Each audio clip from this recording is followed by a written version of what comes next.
Bonjour, hier ce fut l'arrachage des céleri raves. Il reste donc les feuilles à s'occuper. Une partie sera séchée et réduite en poudre pour un usage culinaire jusqu'à la saison prochaine. Une autre partie sera mise au congélateur et une autre partie servira à faire du pesto. Personnellement, je ne conserve que les feuilles, j'élimine les tiges. Si vous avez préféré laver vos feuilles de céleri, ce que je ne vous conseille pas, c'est de les assécher complètement, que ce soit avec un torchon, longuement, de façon à éliminer toute trace d'humidité, ou carrément dans le four de la cuisinière. C'est important pour la conservation, c'est aussi important pour éventuellement certaines bactéries. J'ajoute des gousses d'ail.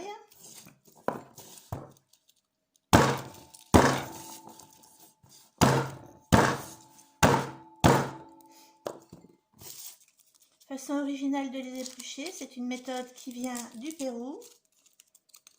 Ça va beaucoup plus vite.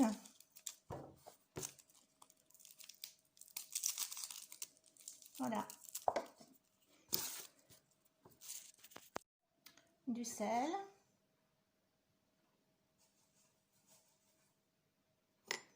De l'huile.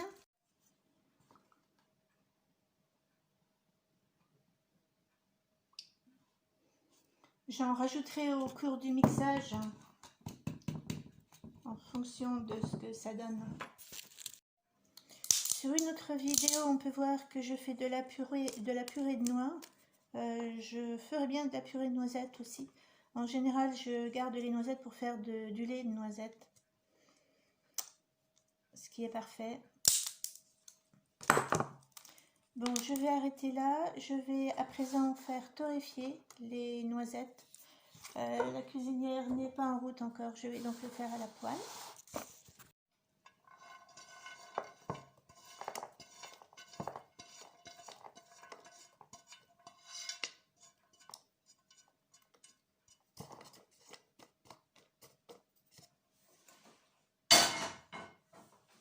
Voilà, donc je récapitule: le céleri, l'huile, le sel, les noisettes, l'ail.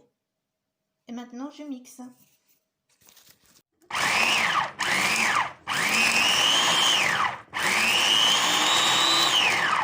En cours du mixage, j'ai rajouté du poivre aussi, quelques tours de moulin.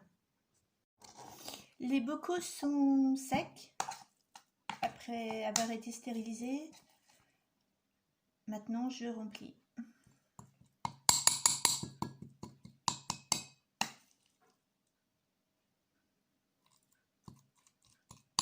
Ne jamais laisser de bulles d'air pendant le remplissage. C'est très important de bien tasser au fur et à mesure.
Il est certain que le résultat sera meilleur avec du céleri branche.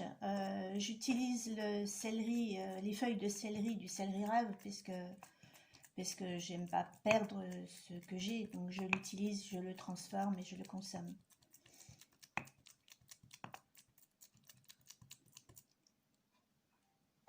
Voilà, donc bien vérifier qu'il n'y a pas de bulles d'air. Là, il y en a. J'insiste là-dessus, c'est vraiment très très important.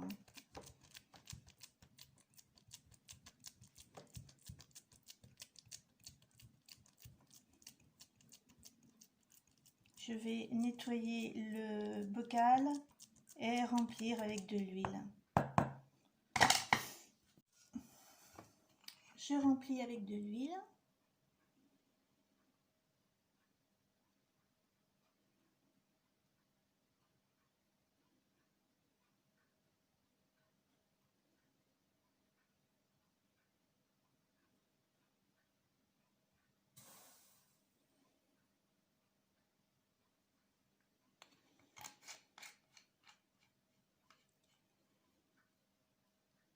Voilà.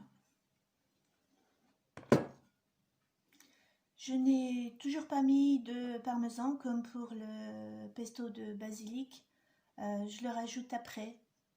C'est un succès d'année de parmesan sans produit animal. Pour le mettre au congélateur, j'utilise donc ce genre de récipient, bac à glace. Je remplis les alvéoles.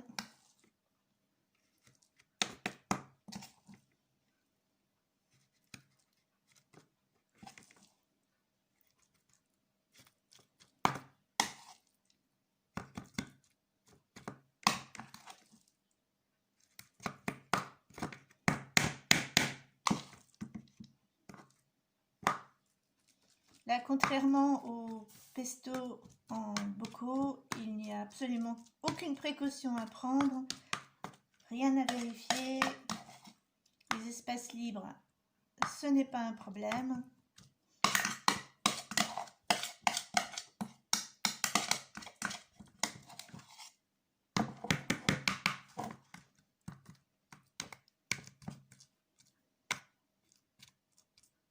Et voilà.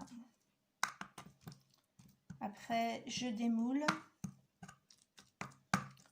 Je mets dans un sachet étiqueté. Et c'est terminé. Au revoir.